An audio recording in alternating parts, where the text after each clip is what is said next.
my mom's favorite thing to say is that when she first saw my dad, she thought, that dude's really ugly. I do not want him. But my dad was awestruck by her beauty, and he didn't give up on her. And eventually she agreed to go on a date with him.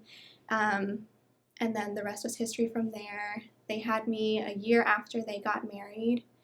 And I guess their story, their refugee story, hearing the stories of their past and how they came over, affect me now because it's my main motivator to do well. Sorry, I might get emotional.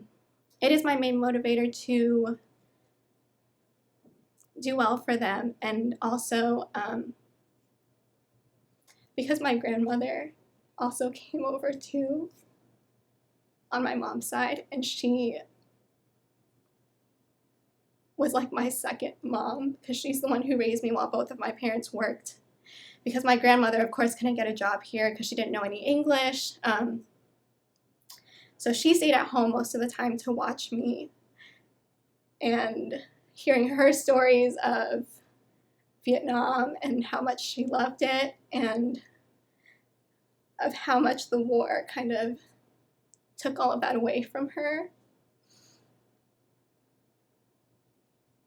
Sorry.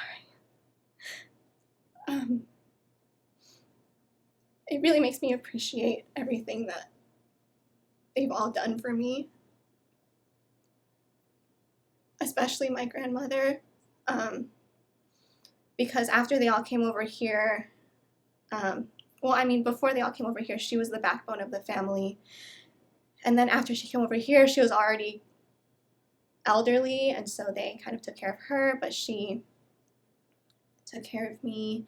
And I remember when I was little, she would tell me all of these stories about her time in Vietnam, how she would sing in clubs and cabarets, and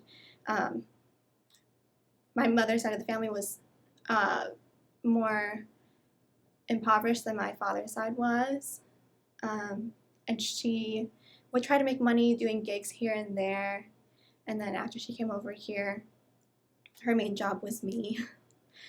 And she holds a really special place in my heart. So after she passed away, it kind of opened doors for my parents to tell me more stories about their past, about things like how on the boat they would find scraps of slices of watermelon, and they will have gone too long without water, and so they would grab those scraps and eat the whites of the watermelon, the parts that we stop eating at, just to get some of the water. So stories like that I would hear that really make me think about how lucky I am to have the life that I have, and to have never had to flee from somewhere by those methods. It also makes me reflect a lot whenever my parents and I get in arguments. Probably the biggest one was choosing my major. I'm a vocal music education major, and I know my parents really pushed for me to go into the medical field or to do something that would traditionally make more money.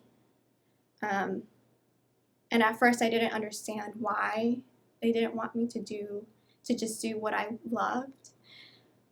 But after my grandmother passed away and hearing their stories, I understood that they came over here so that they could have a better life, but more importantly, so that I could have a better life. And it really touches me to think that they thought of me before they even knew me.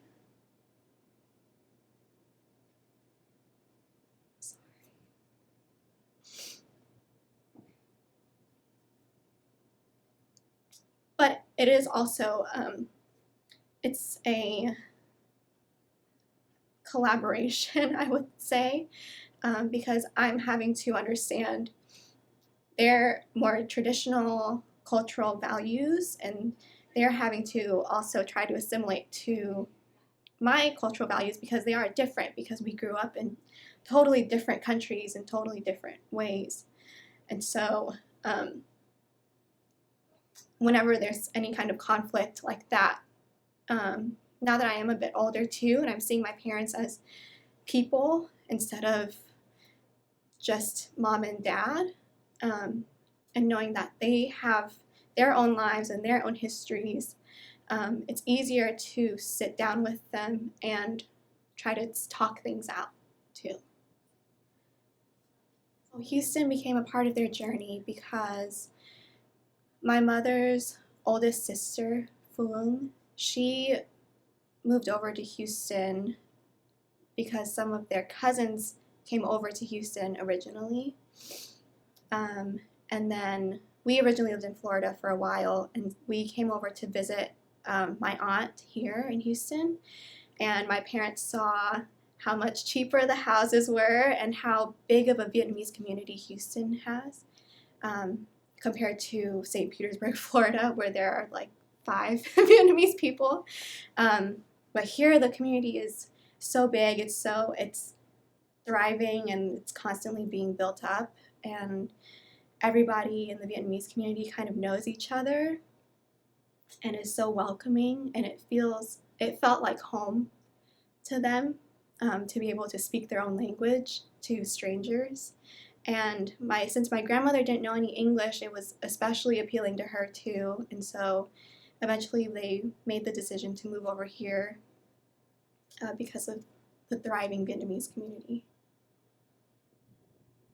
I can only imagine how much joy they felt when they finally reached land, especially my father, since he came over here by boat, not knowing when your next meal is going to be or when the next time you'll be able to have clean, fresh water to drink.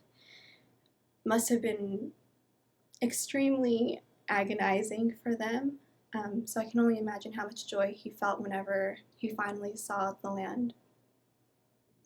Something that I wish everybody understood is that everybody has some kind of background, and everybody has some kind of baggage.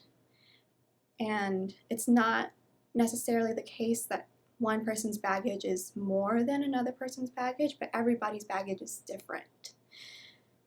And I just wish that people would talk to other people that are different from them and talk about the really nitty-gritty stuff to try to gain some more understanding, because I think most of the problems that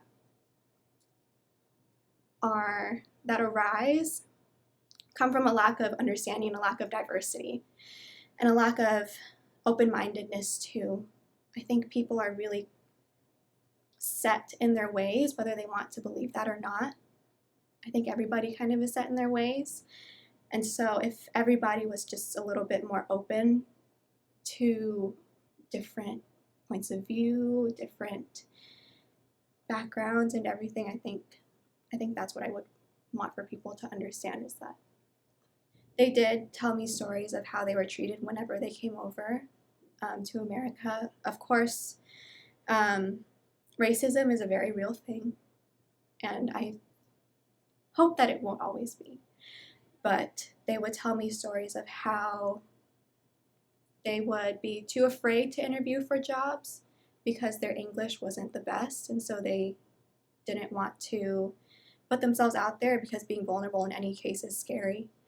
And just going out in public and not being able to describe certain things. My mom tells a story of how she went to the grocery store one time in Florida soon after she came over to America, and she wanted to find bean sprouts to make dinner with, and she had no idea how to describe them to the person working there. And she took a really long time trying to find the words for it, and eventually she just left the grocery store without the bean sprouts. And I know it's a small thing, bean sprouts, but small things like that they weren't able to do. And I remember being in like elementary school, middle school, and having just moved over to Texas too. I always kind of felt like if whenever we went out to eat as a family to an American restaurant, like a nice Texas barbecue restaurant or something, and we would try to, as soon as we walked in, I kind of felt like people were staring at us. And there was also one instance where we were at a barbecue restaurant and my mom wanted pico de gallo. And honestly, being that young, I didn't understand why my parents couldn't just speak better English or take time to learn the proper grammatical rules of the language. And my mom, in that story, at that moment, she asked me to ask the waiter for the pico, and I knew exactly what to say. I knew exactly what it was called, but I was like, I pretended like I didn't know what she was talking about because I was getting so frustrated with her for not knowing the language when she's been here for so long. I also would get really frustrated with her whenever she asked me to check her work emails for her, just to double check them. And I would ask her, why do you need me to double check it? They already know you don't know English well, you have an accent. And now I understand much better the reason why. But thinking back on that, it makes you feel kind of guilty.